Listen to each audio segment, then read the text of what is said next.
Hello दोस्तों, स्वागत है आप लोगों का मेंटोरा जेई चैनल पर। आज हम फिजिक्स की फॉर्मूला रिवीजन पार्ट 3 लगाने वाले हैं, जो जेई में 2026 के लिए इम्पॉर्टेंट चीज़ है। और आज हम लोग करेंगे इलेक्ट्रोस्टैटिक्स। सबसे पहले पार्ट 1 में हम लोगों ने मैकेनिक्स किया, जिसमें थोड़ा रोटेशनल मोशन बचता है, वो हम लोग लास्ट पार्ट में कर लेंगे। और फिर हमने किया हीट एंड थर्मोडायनेमिक्स पार्ट 2 में। और आज हम करने वाले हैं पार्ट 3 में इलेक्ट्रोस्टैटिक्स। तो चलिए अब शुरू करते हैं। सो आप देख सकते हो मेरा नाम प्रणय कुमार है, मैं आईआईटी दिल्ली से हूँ। सो चलिए अब हम लोग शुरू करेंगे इलेक्ट्रोस्टैटिक्स।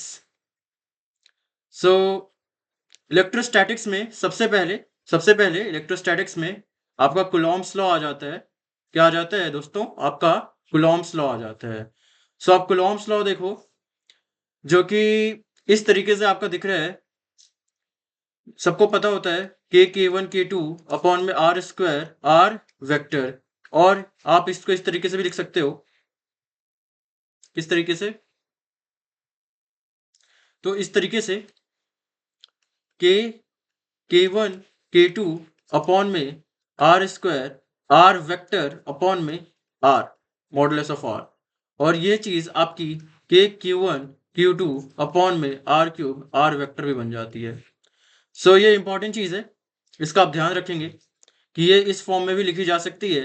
और कभी कभी क्या होता है कि जेई मेंस में आपको सिर्फ आपको कंफ्यूज करने के लिए यह दोनों ऑप्शन दे रखे होते हैं। एंड तब आपको कंफ्यूज करने के लिए जब ये दोनों ऑप्शन दे रखे होंगे, सो इनमें एक छोटा सा आपको चेंजेस होगा। लाइक जहां पे अगर आर क्यूब दे रखा होगा, उसमें आर वेक्टर की जगह आपको आर कैप लिख दिया होगा। और जहां पे आर स्क्वायर लिखा होगा, वहां पे आर वेक्टर लिख दिया होगा। ये दोनों ऑप्शन एक साथ तो नहीं होंगे, क्योंकि ये दोनों ही सही हैं, लेकिन इस तरीके से चेंज करके आपको बोलेगा कि which of the following are the true expression for Coulomb's law. और वहां पे आपको k equals to 1/4 pi epsilon लिखा हुआ मिलेगा, epsilon nought 1/4 pi epsilon nought आपको लिखा हुआ मिलेगा। तो चलिए दोस्तों, आगे देखते हैं electric field intensity. What is electric field? So electric field, तो सबसे पहली बात, यह एक इमेजिनरी कॉन्सेप्ट है, इमेजिनरी लाइंस है। कॉन्सेप्ट तो सही है, लेकिन जो लाइंस है वो इमेजिनरी है। और वो लाइंस क्या करती है? फील्ड बनाती है। कहीं भी एक छोटा सा चार्ज होता है ना, तो वहां पे एक फील्ड बना लेती है। सो उस फील्ड की क्या इंटेंसिटी है, उस चीज को हम मेजर करते हैं। Electric field equals to force upon Q nought. हम लोग उस चीज को किस तरीके से मेजर करते हैं? Electric field equals to force force upon Q naught. Electric field equals to force upon Q naught. So आगे देखिएगा आप। सो आगे देखिए, आगे बढ़ते हैं अब हम लोग। So electric force on charge. कोई चार्ज क्यू है आपके पास, वो ये चार्ज क्यू है, ठीक है। और ये इलेक्ट्रिक फील्ड में रखी हुई है। क्या रखी हुई है? तो इलेक्ट्रिक फील्ड यूनिफॉर्म हो सकती है, कुछ भी हो सकती है। लेट सपोज ये यूनिफॉर्म इलेक्ट्रिक फील्ड है, तो इसके ऊपर जो फोर्स लगेगी वो इस तरफ से लगेगी, अगर ये प्लस पॉजिटिव चार्ज है तो फोर्स की क्या वैल्यू हो जाती है आपकी? Force equals to Q E, electric field multiplied by charge. ये हो जाएगा। आप चार्ज को पॉजिटिव या नेगेटिव रख के इसमें आप फोर्स की डायरेक्शन को भी आप जान सकते हो। जो अगर इलेक्ट्रिक फील्ड की डायरेक्शन अगर पॉजिटिव चार्ज, तो फोर्स की जो डायरेक्शन होगी, फोर्स की जो डायरेक्शन होगी किस चीज की दोस्तों? तो फोर्स की जो डायरेक्शन होगी वह यह होगी जो इलेक्ट्रिक फील्ड की होगी। और और अगर चार्ज जो है अगर नेगेटिव है, तो फोर्स की डायरेक्शन इलेक्ट्रिक फील्ड के डायरेक्शन से ऑपोजिट होगी। इलेक्ट्रिक फील्ड इस तरफ से है तो फोर्स इस तरफ से होगा। आगे देखते हैं दोस्तों, आगे देखिए electrostatics. Uniformly charge hollow conducting या फिर नॉन कंडक्टिंग स्फीयर के लिए।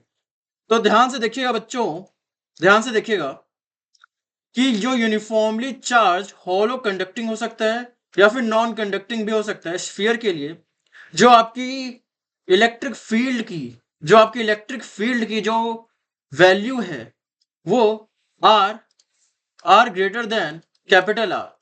लेट सपोज यह आपका स्फीयर है। क्या है? तो यह आपका स्फीयर है और उसकी रेडियस आर है, उसकी रेडियस आर है। और अगर आप इससे बाहर बाहर मतलब आर आर डिस्टेंस पे अगर आप इलेक्ट्रिक फील्ड को आप मेजर करोगे, तो आपकी जो इलेक्ट्रिक फील्ड की आपकी जो वैल्यू है वो के क्यू अपॉन में आर स्क्वायर आर कैप आ जाएगी, और जो इलेक्ट्रिक पोटेंशियल की जो वैल्यू होगी V इक्वल टू के क्यू अपॉन आर हो जाएगी।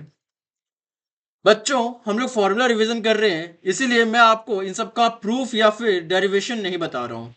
अगर आपको प्रूफ या डेरिवेशन चाहिए तो आप कमेंट सेक्शन में जरूर बताइएगा कि सर हमें प्रूफ और डेरिवेशन हमें बता दो, तो मैं एक अलग वीडियो अलग सा, लेकिन उसमें चैप्टर वाइज होगा, उसमें बहुत ही धीरे धीरे पढ़ाऊंगा, उसमें हर एक चैप्टर को 2 या 2.5 घंटों में पढ़ाऊंगा। माइट बी यह भी हो सकता है कि वो 3 घंटे भी जाए, 4 घंटे भी जाए, 6 घंटे भी जाए, और कोई कोई चैप्टर 8 घंटे भी जा सकती है। इलेक्ट्रोस्टैटिक्स जैसे चैप्टर 8 से 10 घंटे भी लेंगी।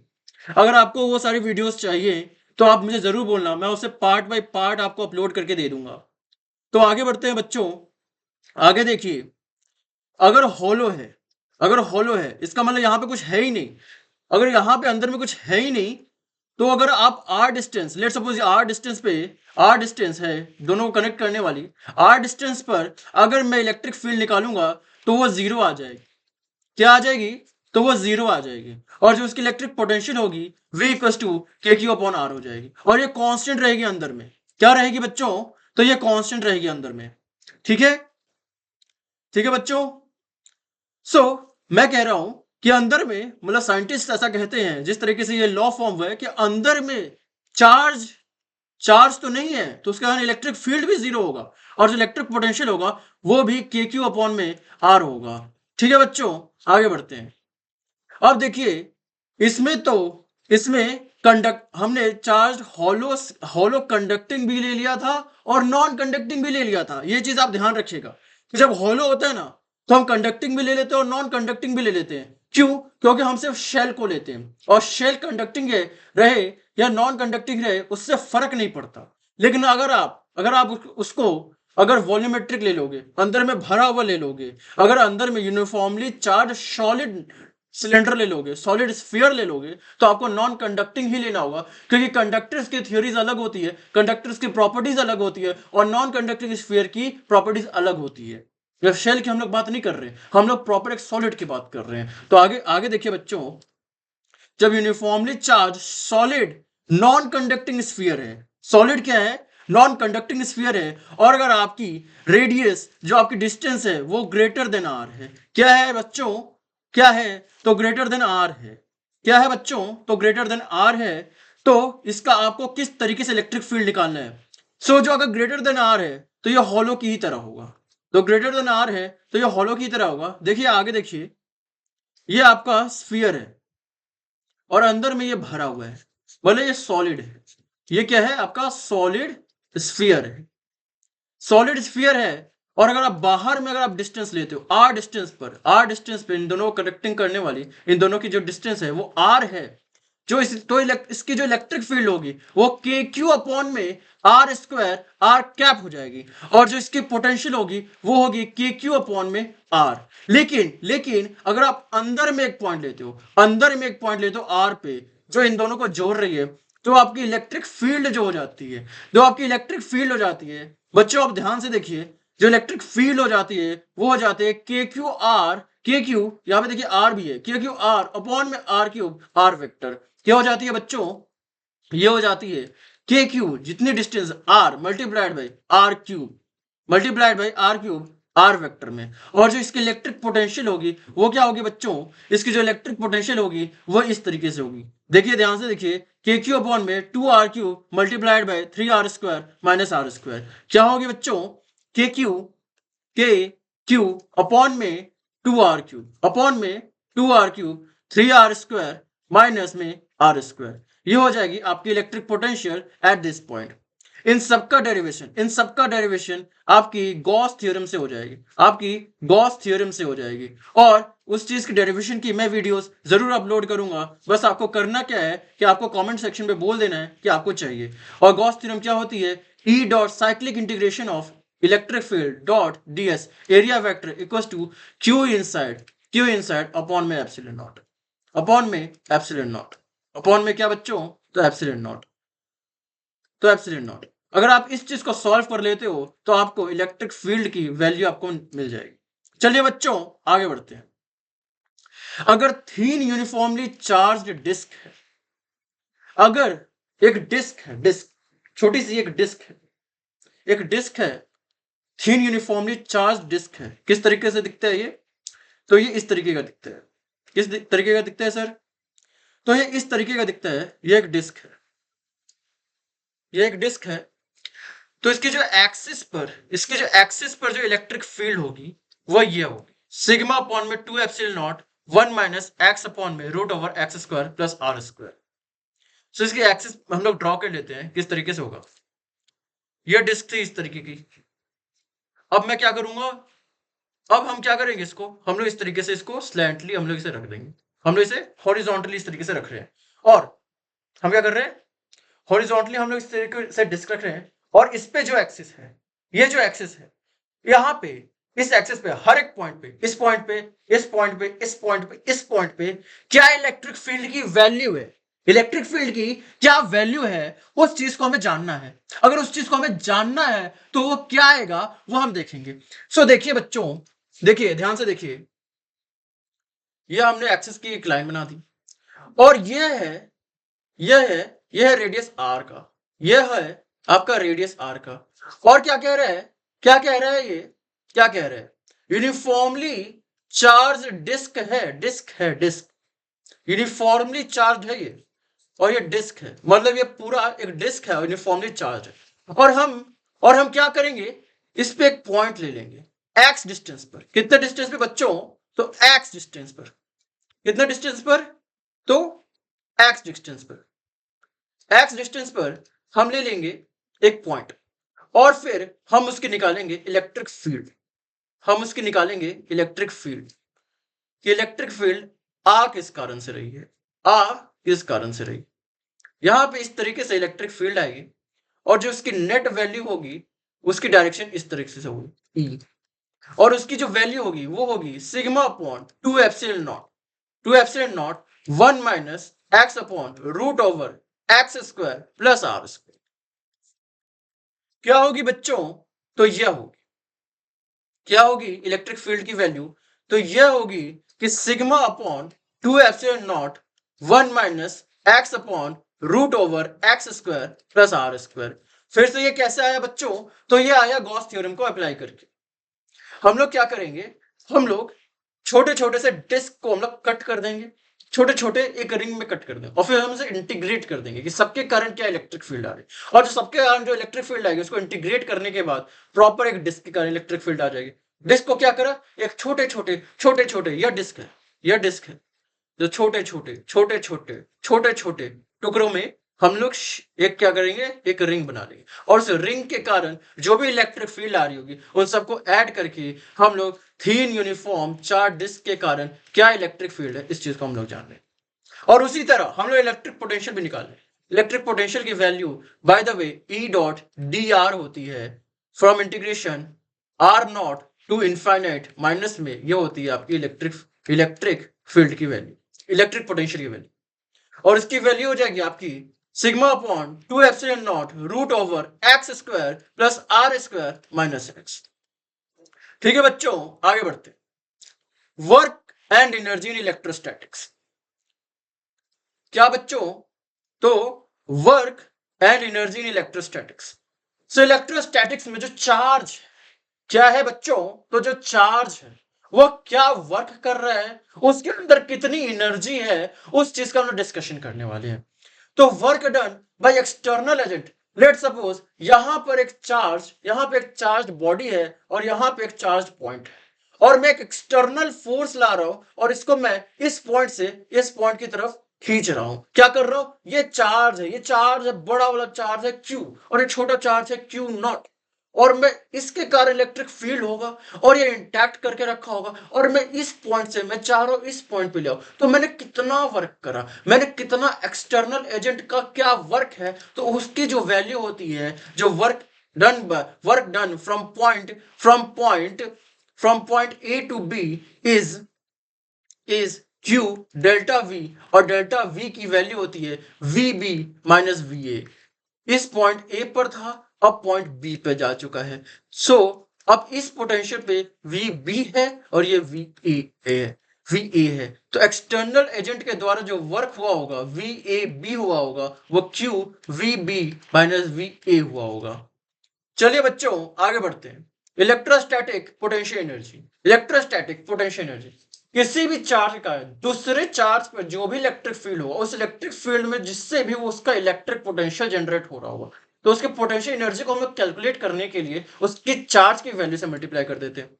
लेट सपोज यहाँ पे इलेक्ट्रिक फील्ड है, इलेक्ट्रिक फील्ड है, यहाँ पे चार्ज क्यू नॉट है, और इस पे हम लोग को पोटेंशियल एनर्जी निकालनी है। इसकी पोटेंशियल एनर्जी कितनी है, इसकी पोटेंशियल एनर्जी कितनी है, और लेट सपोज इलेक्ट्रिक फील्ड जो आ रहा है वो किसी स्फीयर के कारण आ रहे हैं, तो इस पॉइंट पे हम लोग इसकी पोटेंशियल निकालेंगे V, और U equal to Q V हो जाएगा। ठीक है बच्चों, ठीक है आगे देखते हैं। Energy charge energy density, energy density du by dv equal to half epsilon not E square. ये du by dv है, ये कैपिटल U है, ये छोटा u। ठीक है बच्चों आगे बढ़ते हैं। सेल्फ एनर्जी, सेल्फ एनर्जी कोई एक स्फीयर, उस पे चार्ज Q है, बड़ा वाला Q है, कैपिटल Q चार्ज है, उस पे स्फीयर है, उस पे कैपिटल Q चार्ज है, तो उसकी जो सेल्फ एनर्जी होगी वो कितनी होगी, तो वो होगी के स्क्वायर के क्यू स्क्वायर अपॉन में 2r। ये सिर्फ और सिर्फ शेल के लिए है। अगर शेल है तो अंदर में खाली है, हॉलो स्फीयर है, हॉलो क्या है, स्फीयर है, और उस पर चार्ज Q है, तो उसकी जो सेल्फ एनर्जी होगी वो के क्यू स्क्वायर अपॉन में 2r। ये सिग्निफिकेंट तब हो जाता है जब Q और R की वैल्यू आसपास में ही होती है, जब Q और R की वैल्यू आसपास में ही होती है, या अगर R की वैल्यू बहुत ज्यादा हो गया तो सेल्फ एनर्जी कम हो जाती है, बहुत कम हो जाती है, नेग्लिजिबल भी हो जाती है कभी कभी। चलिए अब आगे बढ़ते हैं। आगे देखिए यूनिफॉर्मली चार्ज सॉलिड स्फीयर, कौन सा, तो यूनिफॉर्मली चार्ज सॉलिड स्फीयर, उसके लिए होगा आपका के क्यू स्क्वायर अपॉन में 5r, के क्यू स्क्वायर अपॉन में 5r। अब आगे बढ़ते हैं और देखिए इलेक्ट्रिक डायपोल, जो इलेक्ट्रिक डायपोल मोमेंट की जो वैल्यू है वो P equals to Q D हो जाएगा, P equals to Q D हो जाएगा, क्यू डी। और एक्सियल लाइन पे जो इलेक्ट्रिक ये डायपोल है, देखिए आगे देखिए, तो क्या देखिए,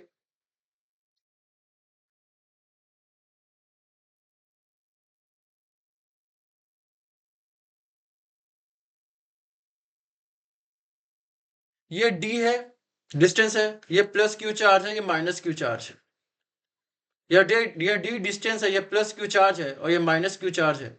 सो जो एक्सियल पर, एक्सिस पर,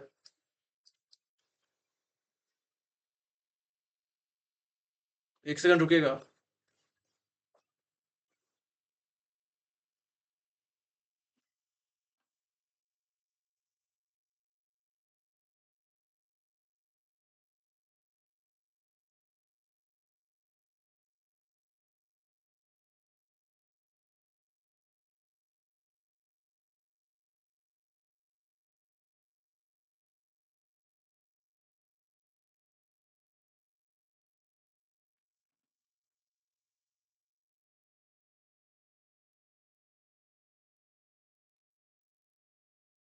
सो एक्सिस पर जो इलेक्ट्रिक फील्ड होगी वो क्या होगी, एक्सिस पर जो इलेक्ट्रिक फील्ड होगी वो होगी 2kp अपॉन में आर क्यूब। यहां पर जो आपकी इलेक्ट्रिक फील्ड होगी वो किस तरीके से होगी, यह क्यू चार्ज है, यह प्लस क्यू चार्ज है, वो आपको डायपोल किस तरीके से जा रहा है, डायपोल जाती है नेगेटिव से पॉजिटिव डायरेक्शन की तरफ, तो ये इस तरफ है डायपोल पी, और पी की वैल्यू है क्यू डी, क्यू डी। सो जो यहां पे जो भी चार्ज होगी वो 2kp अपॉन में आर क्यूब होगी, और आर क्यूब कैसे मेजर होगी, वो इस तरीके से मेजर होगी, ये होगी आर, और ये आर कैसे मेजर होगा, यहां से यहां। तो इसका मतलब पॉजिटिव चार्ज तो इस पे चार्ज लगा रहा है, लेकिन नेगेटिव चार्ज इस पे लगा रहा है, और नेगेटिव पास में है, तो ये टोटल नेट इलेक्ट्रिक फील्ड इस तरफ आ जाएगी। और अगर आप इस तरफ देखोगे, एक्सिस पे अगर आप इस तरफ देखोगे, तो ये ज्यादा इस तरफ है ज्यादा, और नेगेटिव इस तरफ कम है, तो भी इलेक्ट्रिक फील्ड इस तरफ ही आ जाएगी, पी, पी इस तरफ है, P इस तरफ है, तो जो इलेक्ट्रिक फील्ड आएगी वह 2kp/r³ होगी इसी तरफ, ठीक है। और आगे देखिए इक्वेटोरियल लाइन पर, वह लाइन जो इससे इसके बीच से जाती है, जो भी बीच से जाएगी उस एक्सिस पर आपकी जो इलेक्ट्रिक फील्ड होगी वो किस तरीके से होगी, क्यू इस तरफ आपको खींचेगा, एंड जो प्लस क्यू है वो आपको इस तरीके से आपको इलेक्ट्रिक फील्ड देगा। इधर ध्यान से देखिए, ये ऐसे करेगा एंड ये इस तरीके से आपको, ये इस तरीके से आपको यहाँ पे जाता हुआ एंड इस तरीके से जाता हुआ, ढंग से देखते इसे, रेड लाइन से ड्रॉ करेंगे। प्लस क्यू क्या कर रहा है आपको इस पॉइंट पे इस तरफ इलेक्ट्रिक फील्ड दे रहा है, माइनस क्यू क्या कर रहा है, माइनस क्यू इस तरफ से इलेक्ट्रिक फील्ड दे रहा है, माइनस क्यू इस तरफ इलेक्ट्रिक फील्ड दे रहा है, प्लस क्यू इस तरफ इलेक्ट्रिक फील्ड दे रहा है। जो नेट इलेक्ट्रिक फील्ड आएगी वो इस तरफ आ जाएगी, वो क्या आ जाएगी, -KP/r³। P इस तरफ है, इलेक्ट्रिक फील्ड इस तरफ है, इलेक्ट्रिक फील्ड इस तरफ है, P इस तरफ। सो ये देख लीजिए आपका जो एक्सिस पे होगी वो 2kp/r³ होगी, और जो आपकी जो इक्वेटर पे होगी, जो इक्वेटोरियल लाइन पे होगी वो -KP/r³ होगी। अब आगे देखते हैं, आगे बढ़ते हैं। Electric dipole in an external electric field, external electric field में इलेक्ट्रिक डाइपोल की क्या पोटेंशियल एनर्जी होती है, वो क्या होती है, U = -P.E होती है, और जो टॉर्क होती है τ = P×E होती है, τ = P×E होती है। और जो नेट फोर्स होता है किसी भी इलेक्ट्रिक फील्ड में, इलेक्ट्रिक फील्ड E है, उस पे अगर आपकी डाइपोल है plus q and minus q, so जिस पे नेट फोर्स लगेगा, उस पे जो नेट फोर्स इस पे इस तरफ और इस पे इस तरफ लगेगा, और ये क्या हो जाएगा, ये नहीं, इलेक्ट्रिक फील्ड तो इस तरफ है, तो ध्यान से देखिएगा, इसको दोबारा ड्रॉ करते हैं। ये आपका डाइपोल कहाँ है, यहाँ पे आपका प्लस क्यू है, यहाँ पे आपका माइनस क्यू है, इलेक्ट्रिक फील्ड इस तरफ है, तो इस पे जो फोर्स है, इस पे जो फोर्स है वो इस तरफ से लगेगा, और जो इस पे जो फोर्स है वो इस तरफ से लगेगा। ध्यान से देखिए, इस पे जो फोर्स है प्लस क्यू पर, वो इस तरफ से फोर्स लगेगा, और जो माइनस क्यू पे फोर्स है वो इस तरफ से लगेगा, ये क्यू ई हो जाएगा और ये माइनस क्यू ई हो जाएगा, और दोनों जो समेशन करोगे तो समेशन करके 0 आएगा। सो नेट फोर्स तो 0 आएगा, और dipole in non uniform electric field, उसमें क्या होगा, जो टॉर्क होगा वो P×E ही होगा, और जो यूनिफॉर्म जो पोटेंशियल एनर्जी होगी वो -P.E ही होगी। ये देखिए आप, इस तरीके का फॉर्मूला है और इस तरीके का फॉर्मूला है। और जो फोर्स आएगा, फोर्स क्या आएगा आपका, फोर्स आएगा डाइपोल की वैल्यू टाइम्स DE/dr। जो भी इलेक्ट्रिक फील्ड है आप उसको r से आप डिफरेंशिएट कर दो, इलेक्ट्रिक फील्ड जो होगी वो r की फंक्शन होगी, नहीं होगी तो आप r के फंक्शन बना लेना, और फिर आप डिफरेंशिएट कर लो, और डिफरेंशिएट करके आप उसको p से मल्टीप्लाई कर दो, वो आपकी नेट फोर्स ऑन डाइपोल मिल जाएगा। ये है आपका नेट फोर्स की वैल्यू। चलिए अब आगे बढ़ते हैं, तो ध्यान से देखिएगा दोस्तों, electric potential due to dipole at general point r, theta.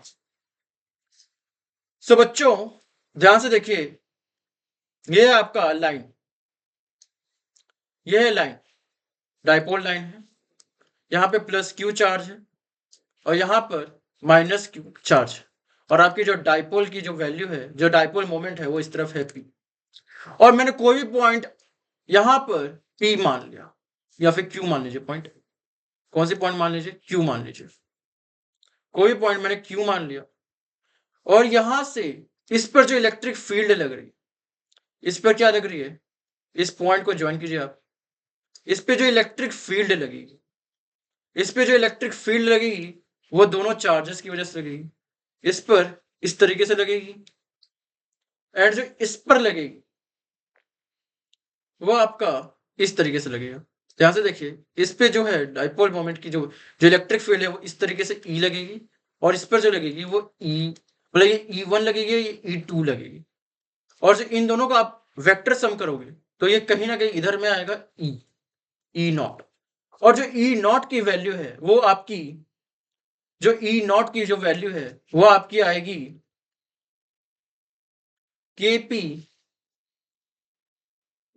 जो ई नॉट की जो वैल्यू है वो आपकी आएगी केपी कॉस थीटा अपॉन में आर क्यूब, के पी डॉट आर अपॉन में आर क्यूब, इस तरीके से आएगी। नहीं, ये पोटेंशियल की वैल्यू हो जाती है। यहाँ पे आपको इलेक्ट्रिक पोटेंशियल की वैल्यू दे रखी है,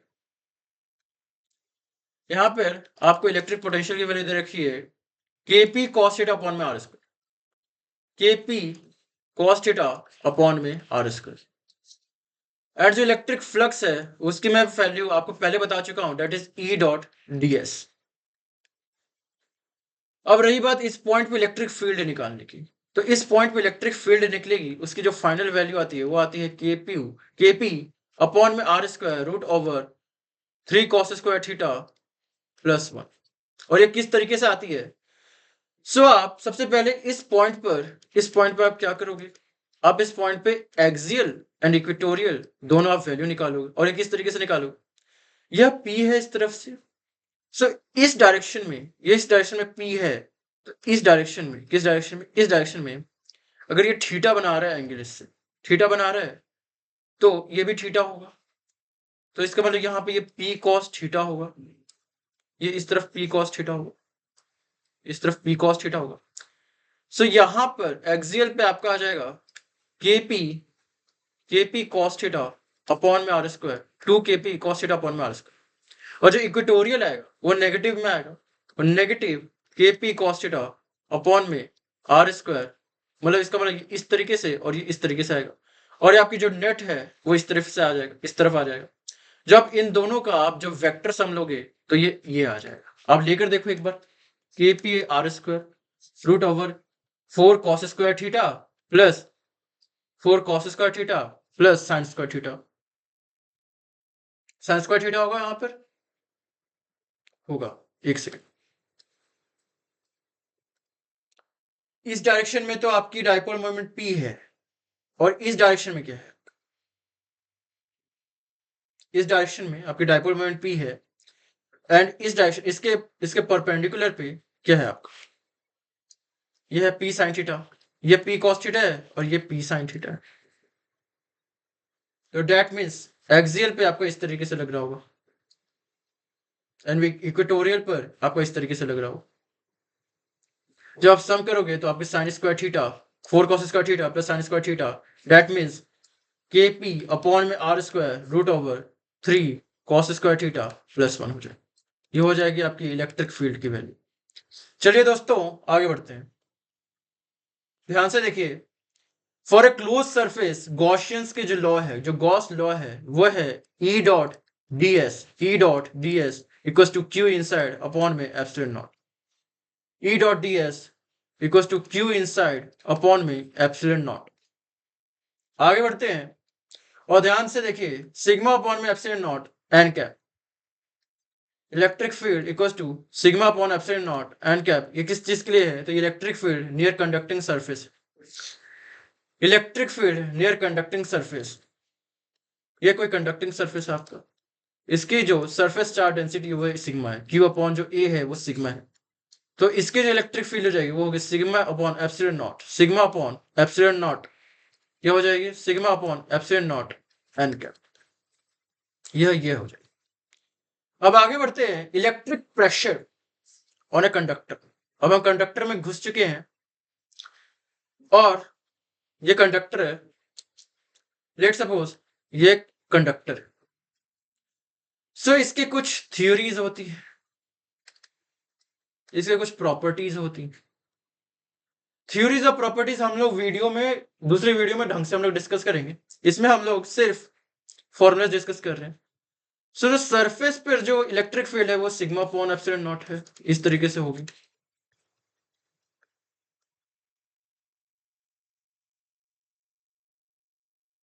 एंड और तो और जो इस पे जो प्रेशर होगी, अब जो इलेक्ट्रिक फील्ड है, इलेक्ट्रिक फील्ड क्या कर रही है, इलेक्ट्रिक फील्ड बाहर की तरफ जा रही है, चार्जेस क्या होंगे बाहर की तरफ जाने चाहिए, तो इन सब चार्जेस जब इंटैक्ट रहेंगे तो उस पर एक प्रेशर लगेगा, और उस प्रेशर की जो वैल्यू होती है, जो इलेक्ट्रोस्टैटिक्स प्रेशर की जो वैल्यू होती है, वो sigma square upon 2 epsilon not होती है।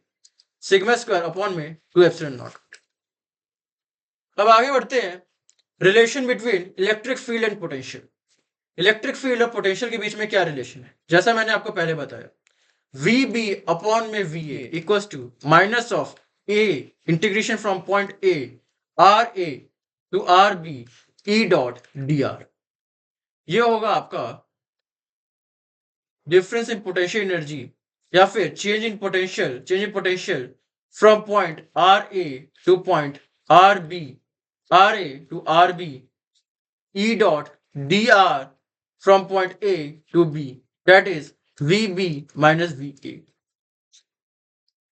चलिए दोस्तों अब आगे बढ़ते हैं। E इक्वल टू जो इलेक्ट्रिक फील्ड की जो आपकी वैल्यू है, वो आपकी, अगर आपको V as a function of x, y and z दे रखा है, तो इलेक्ट्रिक फील्ड की वैल्यू आप minus of divergence of V या फिर minus of partial differentiation of V with respect to x plus in I direction, partial differentiation of V with respect to y in j direction, plus partial differentiation of V in direction with respect to z in k direction. ये आपकी electric field की value आ जाएगी। अब आगे बढ़ते हैं। सो यहां पे आपका इलेक्ट्रोस्टैटिक्स फिनिश होता है, और अब हम आ जाएंगे करंट इलेक्ट्रिसिटी पर। तो चलिए बच्चों, अब करंट इलेक्ट्रिसिटी शुरू करते हैं। क्या शुरू करते हैं? तो करंट इलेक्ट्रिसिटी शुरू करते हैं। क्या शुरू करते हैं? तो करंट इलेक्ट्रिसिटी शुरू करते हैं। सो इलेक्ट्रिक करंट क्या है? इलेक्ट्रिक करंट है I average equals to number of charge, quantity of charge travelled per unit time, I equals to D Q upon में डी टी। ये हो जाएगी इंस्टेंटेनियस करंट। अब electric current in a conductor I equals to number of electrons times electric charge E, charge on electron times total area times drift velocity. ये हो जाएगी आपकी current की वैल्यू। एंड जो ड्रिफ्ट वेलोसिटी है वो आप उसको रीअरेंज करके E ड्रिफ्ट वेलोसिटी आप की जो फॉर्मूला है वो इस तरीके से भी आ सकती है, Vd इक्वल्स टू, इसकी जो प्रूफ है वो हम लोग अगले वीडियो में करेंगे। आप बताइएगा कब करना है, तब हम करेंगे। E times electric field times tau relaxation time. अब ये रिलैक्सेशन टाइम क्या होता है? तो क्या है ना बच्चों, यह एक वायर है या फिर कंडक्टर है, इसमें होंगे इलेक्ट्रॉन्स, इसमें होंगी ढेर सारे इलेक्ट्रॉन्स, और यहां पे आपने लगाया होगा electric field, plus charge minus charge लगाया होगा इलेक्ट्रिक फील्ड, और इस पे लगेगा फोर्स, और इस पे लगेगा फोर्स, तो ये एक दूसरे के इलेक्ट्रॉन से टकराएंगे। तो जब एक इलेक्ट्रॉन दूसरे इलेक्ट्रॉन से टकराता है तो उन दोनों के बीच को डिस्टेंस ट्रैवल करने के लिए, जो डी डिस्टेंस को ट्रैवल करने के लिए जो टाइम लगता है उसे टाउ कहते हैं, उसे रिलैक्सेशन टाइम कहते हैं, उसे हम relaxation time. E times e times relaxation times upon में एम, ये क्या है? Mass of electron. So charge on electron times electric field multiplied by relaxation time upon में mass of electron equals to drift velocity, equals to drift velocity. अब आगे बढ़ते हैं, और आगे बढ़ते हुए हमें यह पता चलेगा ये एन क्या है? नंबर डेंसिटी है ऑफ इलेक्ट्रॉन, मतलब इलेक्ट्रॉन उस वॉल्यूम में, volume per unit, number per unit volume, number per unit volume. E क्या है? Charge electron. ए क्या है? Area of cross section. T क्या है? Relaxation time. और मास क्या, और एम क्या है? Mass of electron. अब आगे बढ़ते हैं और देखते हैं करंट डेंसिटी। करंट डेंसिटी क्या है? सो कितना करंट आई करंट इस एरिया एस से ट्रैवल कर रहा है, तो ये आई अपॉन एस हो जाएगा, आई अपॉन एस हो जाएगा, डी आई अपॉन में डी एस हो जाएगा, n vector. J equals to d I upon में डी एस हो जाएगा, एन वेक्टर।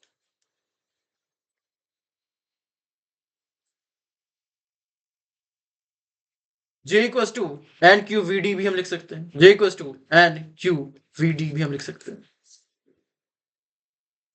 यह आपका दूसरा फॉर्मूला है, यह आपका पहला फॉर्मूला है। इलेक्ट्रिकल रेजिस्टेंस, कौन सी resistance? So electrical resistance, so देखिए I इक्वल टू हम n e a v d लिख सकते हैं, वी डी इक्वल टू हम e times electric field times tau relaxation time upon में हम लिख सकते हैं। इस चीज को हम लोग रिप्लेस कर दें, इस चीज को हम लोग इस पर हम लोग रख देंगे, तो ये आ जाएगा हमारा e times electric field times relaxation times upon में एम मास। एंड जो आपकी इलेक्ट्रिक फील्ड की जो वैल्यू है वो V अपॉन एल होती है। इलेक्ट्रिक फील्ड की जो वैल्यू है वो होती है टोटल पोटेंशियल अप्लाइड अपॉन में total length of the wire, total length of the conductor. So आपने कितना पोटेंशियल अप्लाई करा है इन दोनों पॉइंट के बीच में, आपने कितना पोटेंशियल अप्लाई करा है, और इन दोनों के मतलब जो कंडक्टर है ये वायर है, यहाँ पे प्लस क्यू चार्ज है, ये माइनस क्यू चार्ज है, और आपने एक बैटरी से कंडक्ट कर रहे हो, और इसकी जो पोटेंशियल है V है, और इसकी जो लेंथ है ये L है। सो जो इलेक्ट्रिक फील्ड की वैल्यू होगी वो V अपॉन एल होगी। सो अब इस चीज को यहाँ पे आप रिप्लेस कर दो, कहाँ पे आप रिप्लेस कर दो, यहाँ पे आप रिप्लेस कर दो। जब आप रिप्लेस कर दोगे तो आपको current equals to N E square A times tau upon में एम एल टाइम्स वी आ जाएगा। जो ये है ये हो जाती है आपकी, ये क्या हो जाती है आपकी, ये हो जाती है कंडक्टेंस, ये क्या हो जाता है कंडक्टेंस। और जब आप इसी चीज को इधर ले आते हो, आप जब इसी चीज को कंडक्टेंस सी को आप इधर ले आते हो तो I upon c equals to v हो जाता है, और जो कंडक्टेंस है वन अपॉन सी है, जो वन अपॉन एन ई स्क्वायर ए टाउ अपॉन एम एल है, ये हो जाती है रेजिस्टेंस। तो जो रेजिस्टेंस की जो आपकी वैल्यू है, जो आपकी रेजिस्टेंस की वैल्यू है, वो रेजिस्टेंस की वैल्यू क्या है, क्या है बच्चों, एन ई स्क्वायर ए टाउ अपॉन में एम एल की पावर माइनस हाफ। इसको हम लोग ढंग से लिख लेंगे, इसको हम लोग ढंग से लिख लेंगे तो ये आ जाएगा एम एल अपॉन में एन ई स्क्वायर ए टाउ, ये हो जाएगा V equal to I R, V equal to I R. चलिए अब आगे बढ़ते हैं। सो आगे बढ़ा और हमें मिला ओम्स लॉ। सो ये रेजिस्टिविटी है rho equal to m upon n square tau, ये छूट गया था, और ये कंडक्टिविटी है वन अपॉन रो। आगे बढ़िए ओम्स लॉ देखिए, Ohm's law equal V equal to I R, जिसमें जो रेजिस्टेंस है उसका जो यूनिट है वो ओम है, जो रेजिस्टिविटी की यूनिट है वो ओम मीटर है, और जो कंडक्टिविटी की जो यूनिट है वो ohm inverse and metre inverse. चलिए बच्चों अब आगे बढ़ते हैं। डिपेंडेंस ऑफ रेजिस्टेंस, जैसा कि हमने हीट एंड थर्मोडायनेमिक्स में पढ़ा था, रेजिस्टेंस से टेम्परेचर के चेंज होने से रेजिस्टेंस चेंज होता है। तो resistance equals to new resistance equals to R not at the room temperature times 1 plus alpha theta. और थीटा क्या है, कितना आपने उस टेम्परेचर, जिस टेम्परेचर पे आपने आर नॉट को मेजर करा है, उस temperature let suppose T not पे आपने आर नॉट को मेजर करा है, टी नॉट पर आपने आर नॉट को मेजर करा है, तो आपको जब थीटा डिग्री सेल्सियस आप ये इंक्रीज या डिक्रीज कर रहे हो तो आर, जो आर की वैल्यू क्या हो जाएगी, तो R not times 1 plus alpha theta हो जाएगी। और आगे बढ़िए, ये हो जाएगा आपका electric current in resistance I equals to V2 change in potential upon में R, change in potential upon में R, V2 minus V1 upon में R, difference between potential upon में R, total potential applied upon में R। ये सारे statements होती है जो क्वेश्चन में आती है। चलिए अब आगे बढ़ते हैं। आगे बढ़ा और मैंने देखा इलेक्ट्रिक पावर, देखा मैंने क्या देखा सर, मैंने तो इलेक्ट्रिक पावर देखा, और जो इलेक्ट्रिक पावर की वैल्यू है, इलेक्ट्रिक पावर की जो वैल्यू है V equals to V I है, P equals to V I, P equals to क्या है, तो वी आई है, और हम इसको P equals to I square R भी लिख सकते हैं, P equals to I square R भी लिख सकते हैं, और P equals to V square upon में आर भी लिख सकते हैं। अब आगे बढ़ते हैं, इलेक्ट्रिकल एनर्जी देखते हैं। इलेक्ट्रिकल एनर्जी वही हो जाएगा, पावर और टाइम को आप मल्टीप्लाई कर दो और आपको मिल जाएगा, आप इंटीग्रेट कर लो, मल्टीप्लाई कर दो, पावर एवरेज आपके पास है, पी एवरेज आपके पास है, तो आप टोटल टाइम जितना आप लगा रहे हो, जितना पावर लगा रहे हो, जितने टाइम के लिए लगा रहे हो, power multiply by total time taken कर दो, तो आपकी टोटल एनर्जी गिवन मिल जाएगी, टोटल एनर्जी मिल जाएगी। या फिर आप इंटीग्रेशन कर दो, आपको पावर की फंक्शन पता है, फंक्शन ऑफ टाइम पता है, तो आप इंटीग्रेशन कर दो, पी डी टी से इंटीग्रेट कर दो, तो आपकी इलेक्ट्रिक जो आपने जो इतनी एनर्जी लगाई, इलेक्ट्रिकल एनर्जी जितनी भी लगाई, इलेक्ट्रिकल एनर्जी आपने जितनी भी लगाई है वो आपको मिल जाएगी, equals to integration of P D T. अब आगे बढ़ते हैं, हीट प्रोड्यूस्ड क्या है, हीट प्रोड्यूस हो जाएगी वही होगी V I T, power multiply by time. वो अगर पावर कहीं यूज नहीं हुआ, कहीं कंज्यूम नहीं हुआ, तो वो सारे के सारे हीट जनरेशन में यूज हो जाएगी।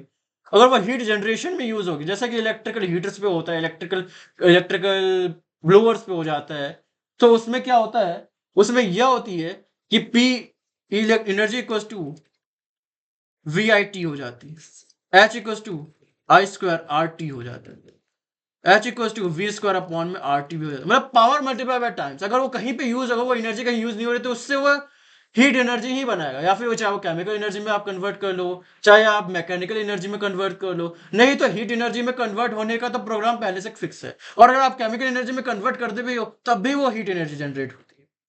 अगर आप लाइट एनर्जी में कन्वर्ट कर लो, तब भी बल्ब गर्म होता है ना, तब भी वो हीट एनर्जी में कन्वर्ट होती है। सो टोटल एनर्जी कंजर्व रहती है, हीट जरूर जनरेट होती है। अब आगे बढ़ते हैं। एक स्टैंडर्ड यूनिट है 1 कैलोरी इक्वल्स टू 4.2 जूल्स, या फिर 1 जूल इक्वल्स टू 0.24 कैलोरीज। आगे बढ़िए और देखिए Kirchhoff's law, junction law and loop law. So 1 minute रुकिएगा बच्चों।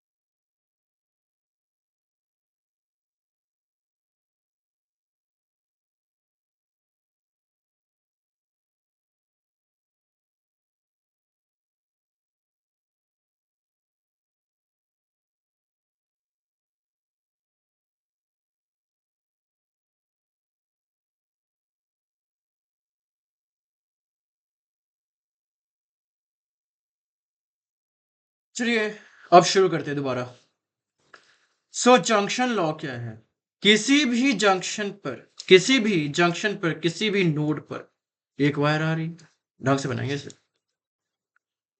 सो यह एक वायर आ रही है, यह एक वायर आ रही है, यह एक वायर आ रही है, यह एक वायर जा रही है, यह एक वायर जा रही है, और यह एक वायर जा रही है। लेट सपोज ये करंट आ रहा है I1, ये करंट आ रहा है I2, यह करंट जा रहा है I3, यह करंट जा रहा है I4, यह करंट जा रहा है I5, I1, I2, I3, I4 और I5। सो सबका जो समीशन होगा I2, I1 plus I2 plus I3 plus I4 plus I5 जो होगी वो 0 होगी। मतलब जो भी नोड है वो करंट रखता नहीं है, करंट को पास कर देता है। एक तरफ से करंट आएगा तो दूसरी तरफ से जाएगा, और डिपेंड करेगा कि क्या रेजिस्टेंस लगा रखा है, क्या आपने कंडक्टर लगा रखा है, उस तरीके से पास होगा वो। अब आगे देखते हैं लूप लॉ। किसी भी लूप में, किसी भी लूप में आपने रेजिस्टेंस लगा रखा हो, आपने बैटरी लगा रखा हो, आपने बल्ब लगा रखा हो, आपने हीटर लगा रखा हो, अगर आपने एक लूप चल लिया जो अगर आपने एक लूप चल लिया है, और अगर आप सबकी एल्जेब्रिक सम करोगे, पोटेंशियल नेट चेंजिंग पोटेंशियल का algebraic sum of EMFs, algebraic sum of EMFs, batteries, EMFs and potential drops is 0। मतलब अगर आप ईएमएफ, इसकी जो ई है, इसके अक्रॉस जो पोटेंशियल ड्रॉप है, अगर आपने एक लूप चल लिया V1 plus V2 plus V3, let's इसने V1 ड्रॉप करा, इसने V2 ड्रॉप करा, इसने V3 ड्रॉप करा, and plus E equals to 0 हो जाएगा। ये हो जाएगा आपका, ये कहता है आपका लूप लॉ, और यह कहता है आपका जंक्शन लॉ। और इसका यूज होता है क्वेश्चंस को सॉल्व करने में। क्वेश्चन भी हम सॉल्व करेंगे, हम लोग जेईई मेंस की पीवाईक्यूज भी सॉल्व करेंगे, पीवाईक्यूज का भी सीरीज आएगा, थियरीज का भी सीरीज आएगा, जेईई मेंस के बाद आएगा, चाहे आप चाहो तो जेईई मेंस के पहले भी आ जाए। फिर आगे देखते हैं अब current electricity, resistances in series. अगर आपने सीरीज में रख दिया है रेजिस्टेंस को, क्या रख दिया है बच्चों, तो सीरीज में रख दिया है।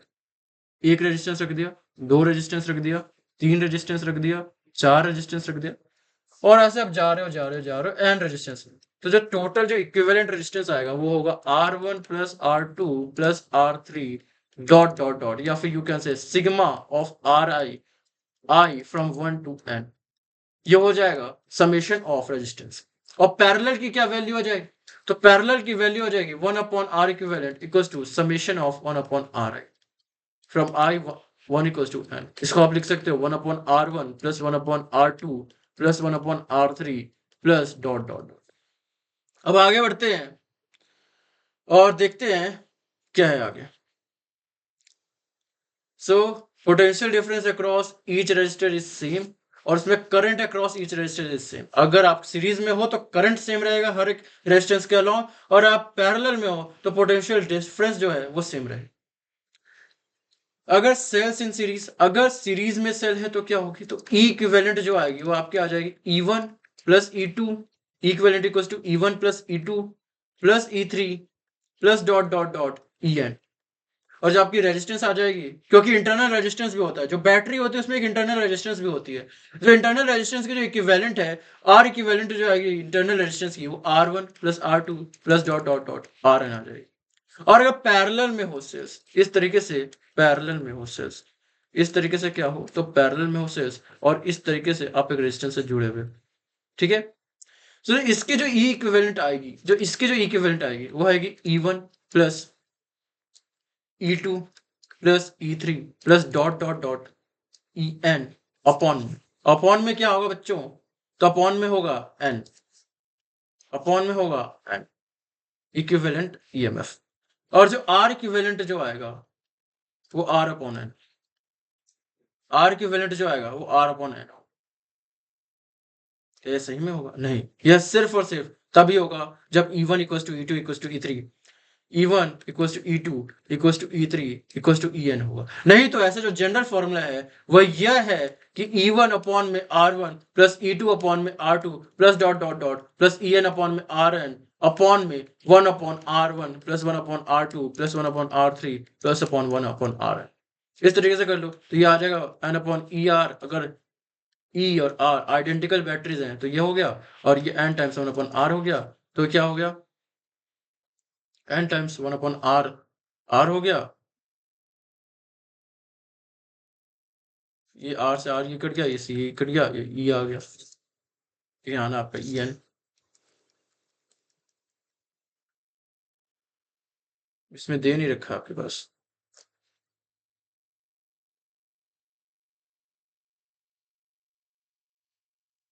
इसका क्या होता है बच्चों? इसका फॉर्मूला क्या होता है? आप ये कमेंट सेक्शन में जरूर बताना। इसका जो फॉर्मूला है वो आप कमेंट सेक्शन में जरूर बताना, लेकिन आपको मैं फॉर्मूला लिख के दे देता हूँ।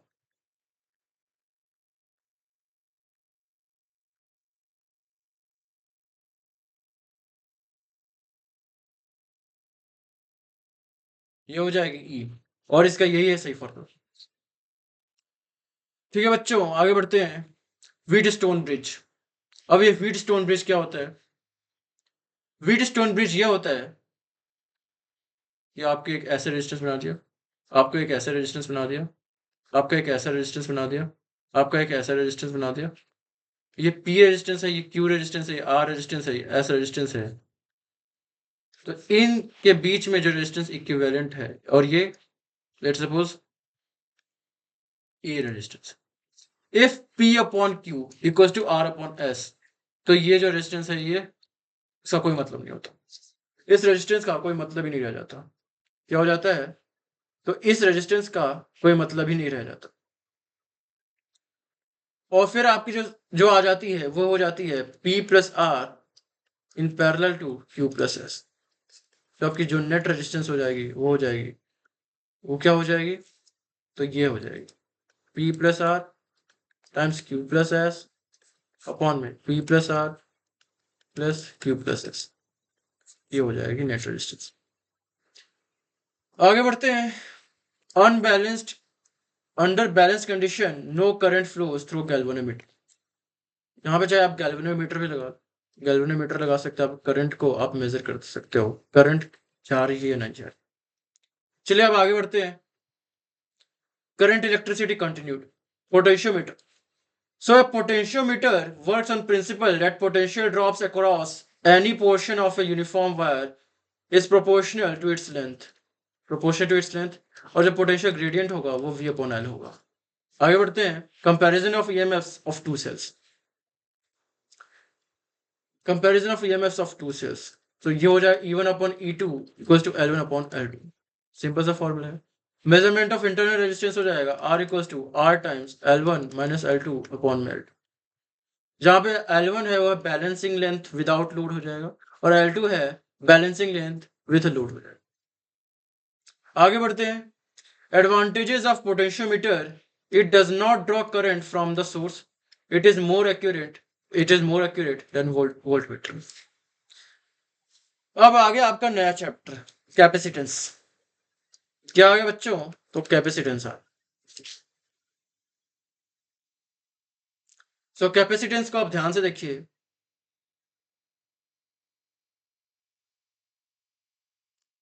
कैपेसिटेंस ऑफ ए कंडक्टर, किस चीज का? तो कंडक्टर का, is defined as the ratio of charge on the conductor to its potential to the potential of the conductor. C equals to Q upon V होता है और इसका जो यूनिट है वो है farad.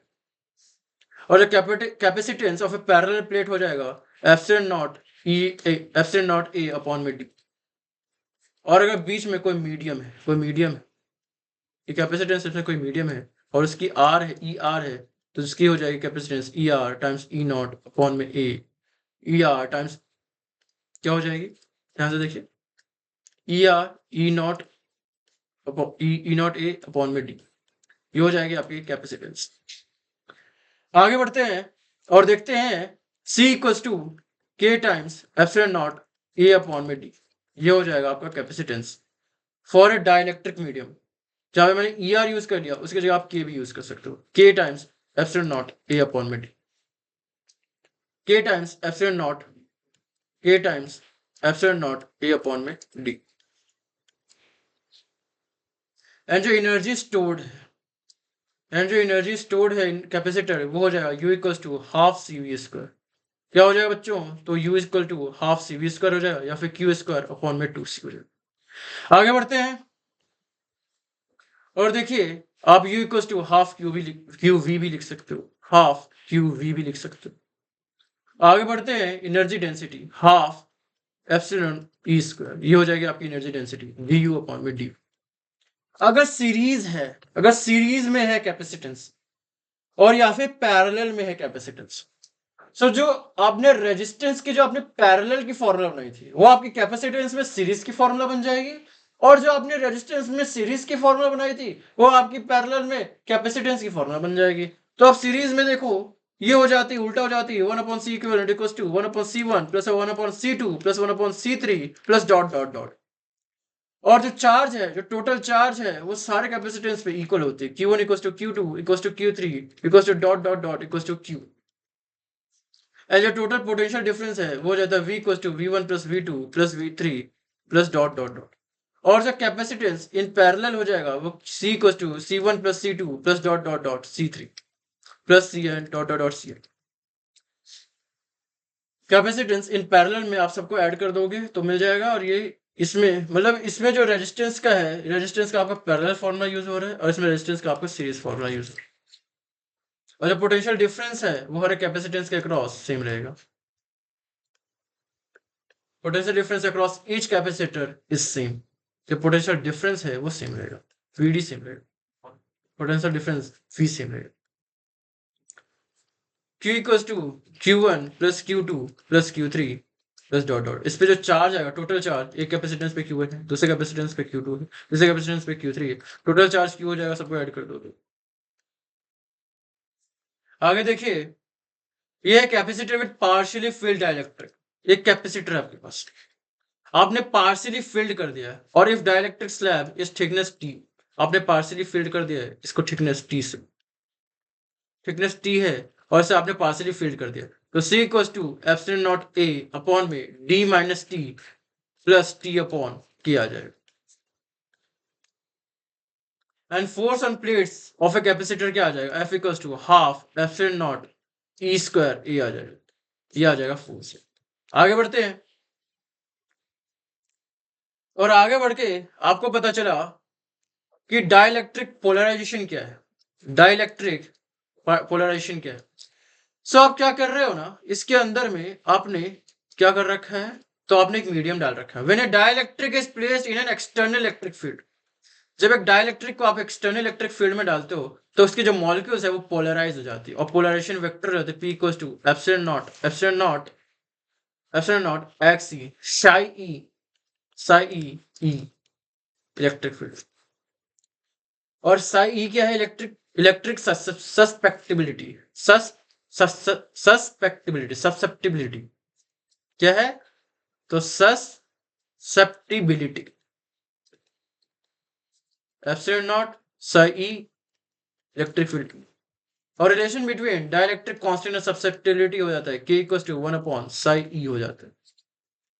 And bound surface charge density क्या हो जाएगा? सिग्मा बी क्या हो जाएगा? P डॉट N हो जाएगा। P क्या है? डाइपोल। N क्या है? Vector. Bound surface charge density. I don't think so ये है। अब आप कमेंट सेक्शन में बताना बाउंड सरफेस चार्ज डेंसिटी क्या है। ये जेईई मेंस के लिए इंपॉर्टेंट नहीं है वैसे, ये जेईई मेंस में नहीं आता, जेईई मेंस में नहीं आता। Electric field inside dielectric, electric field inside dielectric. तो अगर आपने डाइलेक्ट्रिक के ले लिया, आपने अगर डाइलेक्ट्रिक के ले लिया, के इसकी डाइलेक्ट्रिक कांस्टेंट है, और आपने इलेक्ट्रिक फील्ड ई नॉट मार रखा है, e naught, so e equals to e naught upon k आ जाएगा। आगे बढ़ते हैं। Capacitor completely filled with dielectric, capacitor completely filled with dielectric C equals to k c naught. So dielectric strength क्या है? अब आगे बढ़ते हैं और डाइलेक्ट्रिक स्ट्रेंथ निकालते हैं। Maximum electric field at a dielectric can withstand without breakdown is called dielectric strength. तो हम क्या कहते हैं? डाइलेक्ट्रिक स्ट्रेंथ कहते हैं। VV equals to E max into D। इतना आप डाइलेक्ट्रिक स्ट्रेंथ लगा सकते हैं। आगे बढ़ते हैं और हम लोग आ गए अब अल्टरनेटिंग करंट पर। हम लोग किस पर आ गए अब? तो अल्टरनेटिंग करंट पर आ गए।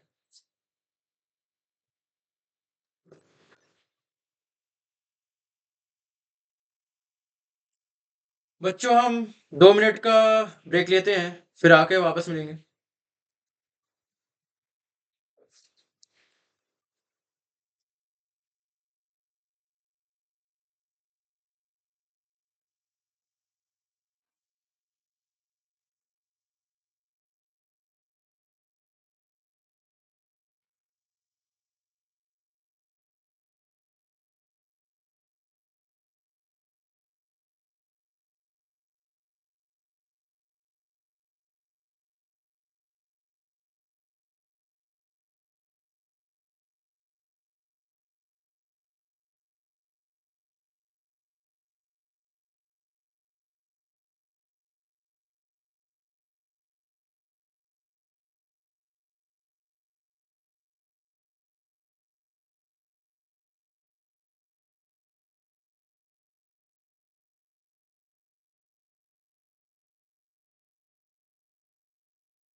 चलिए, तो हम लोग कहाँ थे?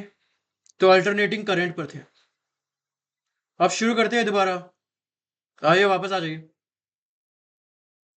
अल्टरनेटिंग करंट होता क्या है? तो अल्टरनेटिंग करंट वह करंट है, an alternating current is one whose magnitude and direction change periodically with time, जिसका मैग्नीट्यूड और डायरेक्शन जो है वो पीरियोडिकली चेंज होता है। I equals to I naught sine of omega t, ये एक वन ऑफ द एग्जाम्पल है। Instantaneous value of AC I equals to I naught sine of omega t, और instantaneous value of AC voltage क्या हो जाएगा? V equals to V not sine omega T. आगे बढ़ते हैं। ये देखिए आप, IRMS I R M S की वैल्यू क्या है? तो आई आर एम एस की वैल्यू आई नॉट अपॉन में √2 है, और वी आर एम एस की वैल्यू ये है वी नॉट अपॉन में √2। एवरेज वैल्यू ऑफ एसी क्या है? आई एवरेज क्या है? ये है 2I0 अपॉन में पाई, और वी एवरेज की वैल्यू क्या है? ये है 2V0 अपॉन में पाई। इन सब का हम लोग थियरी और प्रूफ और डेरिवेशन और क्वेश्चंस हम सब करेंगे आने वाले वीडियोस में। आप बस बताइएगा कमेंट सेक्शन में कि आपको कौन सी वीडियो कब चाहिए, मैं जरूर अपलोड करूंगा। चलिए अब आगे देखते हैं। एसी थ्रू और रजिस्टर, एसी थ्रू और resistor V equals to I R, यह तो हमें पता ही। और अगर phase difference between voltage and current क्या है, phi इक्वल्स टू 0 है, तो P equals to V R M S multiplied by I R M S. और जो अल्टरनेटिंग करंट, कौन सी करंट है? अल्टरनेटिंग करंट है AC through an inductor XL equals to omega L होता है। AC through an inductor XL equals to omega L. So XC क्या है? ये रेजिस्टेंस की तरह होता है लेकिन इंडक्टर के कारण। ये इंडक्टर, ये कैपेसिटेंस, ये रेजिस्टेंस सीरीज में है। तो फॉर एग्जांपल ले रहा हूँ, कुछ नहीं बोल रहा हूँ। आई इक्वल्स टू, इसका हो जाएगा I naught sine of omega t minus pi by two,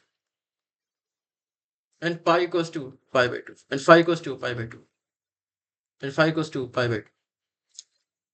X C equals to 1 upon omega C, X C equals to 1 upon omega C. AC through और कैपेसिटर, एसी थ्रू कैपेसिटर में X C की value क्या हो जाएगी? 1 upon omega सी। और I equals to current क्या हो जाएगा? ये करेगा फॉरवर्ड करंट हो जाएगा, इसमें करंट क्या हो जाएगा? बैकवर्ड हो जाएगा। इसमें करंट क्या होता है? लैग करता है। इसमें करंट क्या होता है? लीड करता है। Sine omega T plus pi by. आगे बढ़ते हैं। ये देखिए, current leads voltage by phi equals to pi by two. Current जो है वोल्टेज को phi equals to pi by two से लीड करती है in capacitor, in capacitor, in capacitor. और इंडक्टर में क्या बोल रखा है इसने? इसमें क्या होता है? वोल्टेज लीड करती है करंट को। इंडक्टर में देखिए, इंडक्टर का देखिए, ये तो आपका वोल्टेज है ही। अगर आप कैपेसिटर में हो और आप इंडक्टर में हो, जब इंडक्टर में हो तो करंट यहां पे आ जाए, कैपेसिटर तो करंट यहां पे आ जाए।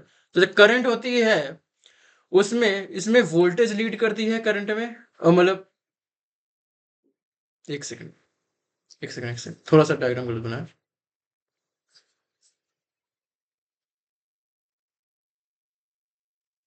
आपका करंट आई है, ध्यान से देखिएगा बच्चों,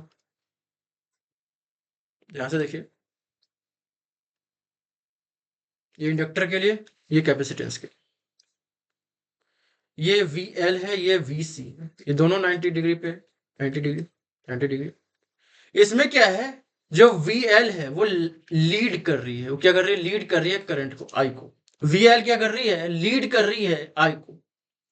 VL क्या कर रही है? तो लीड कर रही है आई को।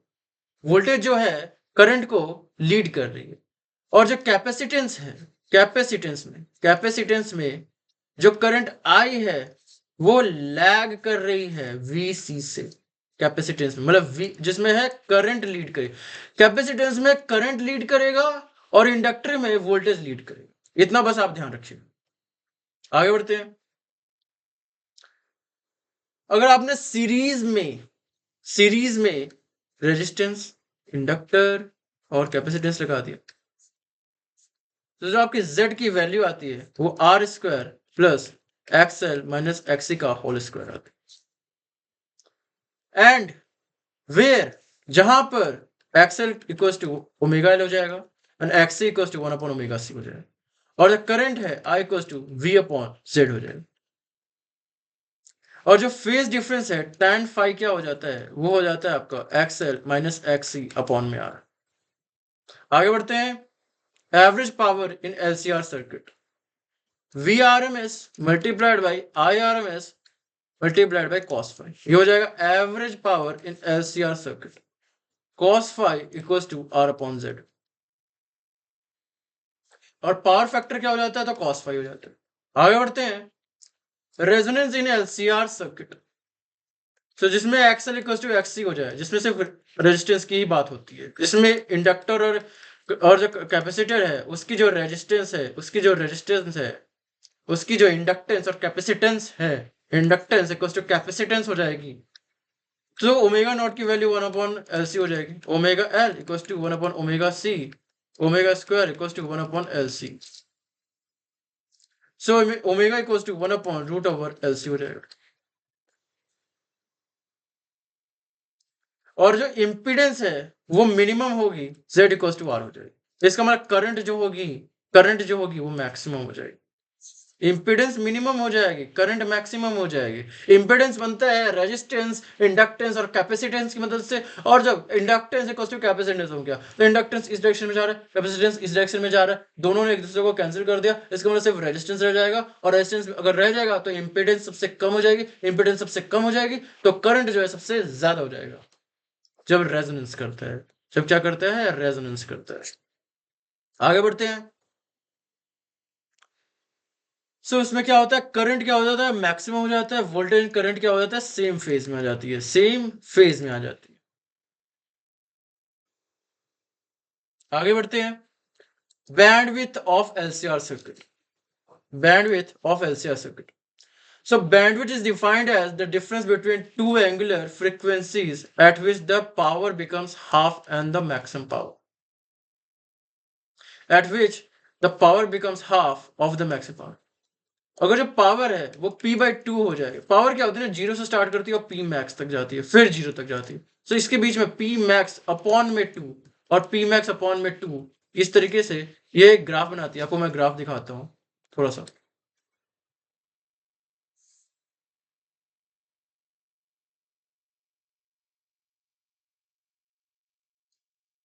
ये p हो जाएगा, ये ओमेगा हो जाएगा। जब रेजोनेंस कर रहा होता है, जब रेजोनेंस कर रहा होता है तो ओमेगा की value 1 upon root over L C हो जाती है, और पावर क्या हो जाती है? मैक्स हो जाती है। क्यों? क्योंकि फेज की वैल्यू जीरो हो जाती है, फेज एंगल की वैल्यू जीरो हो जाती है, तो कॉस फाई क्या हो जाता है? आपका 1 हो जाता है। लेकिन जब आप पी मैक्स अपॉन में हाफ पर हो, पी मैक्स अपॉन में हाफ पर हो, पी मैक्स अपॉन पर 2 पर हो, तो ये ओमेगा 1 और ये ओमेगा 2। सो जो इसका डिफरेंस है, इन दोनों का जो डिफरेंस है, ओमेगा 2 माइनस ओमेगा 1 का जो डिफरेंस है, उसकी जो वैल्यू आ जाती है, उसकी जो वैल्यू आ जाती है वो आर अपॉन एल हो जाता है। उसकी जो वैल्यू हो जाती है वो आर अपॉन एल हो जाता है। सो आगे बढ़ते हैं। What is quality factor? So quality factor is the measure of sharpness of resonance. So किसी पॉइंट पे रेजोनेंस करेगा ओमेगा नॉट, अपॉन में ओमेगा आप ले लो, ओमेगा की क्या वैल्यू? एल अपॉन आर, और ओमेगा नॉट है, so omega naught L upon R. मतलब डेल्टा ओमेगा की वैल्यू आर अपॉन एल है, not L upon R. Delta omega की वैल्यू आर अपॉन एल है, तो ये आप पुट करते हो तो आपकी क्वालिटी फैक्टर आ जाएगी आर अपॉन एल। चलिए अब आगे बढ़ते हैं। Sharpness of resonance, higher the value of Q, sharper is the resonance, sharper is the resonance.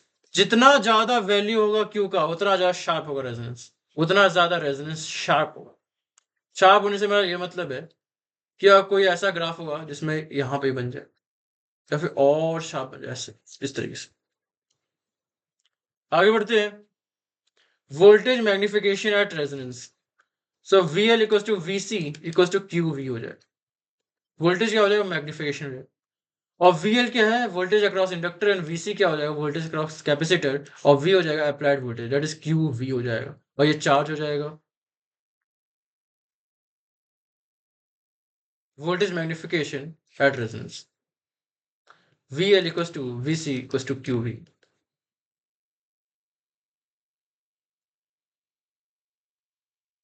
ये फॉर्मूला थोड़ा सा गलत है, इसको सुधार दूंगा।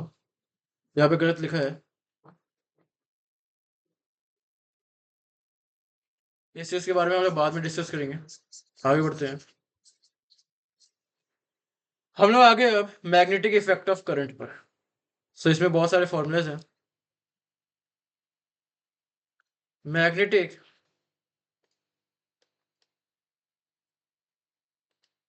Effect of current. सो यह पार्ट हम लोग यहीं पे फिनिश करते हैं। अगले पार्ट में हम लोग magnetic effect of electric current and EMI, ये 2 चैप्टर हम लोग करेंगे। ये 2 चैप्टर इंपॉर्टेंट हैं और थोड़े से बड़े हैं। सो इन दोनों चैप्टर को हम लोग अगले पार्ट में करेंगे और फिर हम लोग, आप बताइएगा कि हम कौन सा पार्ट करें, ठीक है? तो तब तक के लिए आप हमसे जुड़े रहिएगा। अगला वीडियो बहुत ही जल्दी आएगा। तब तक के लिए थैंक यू।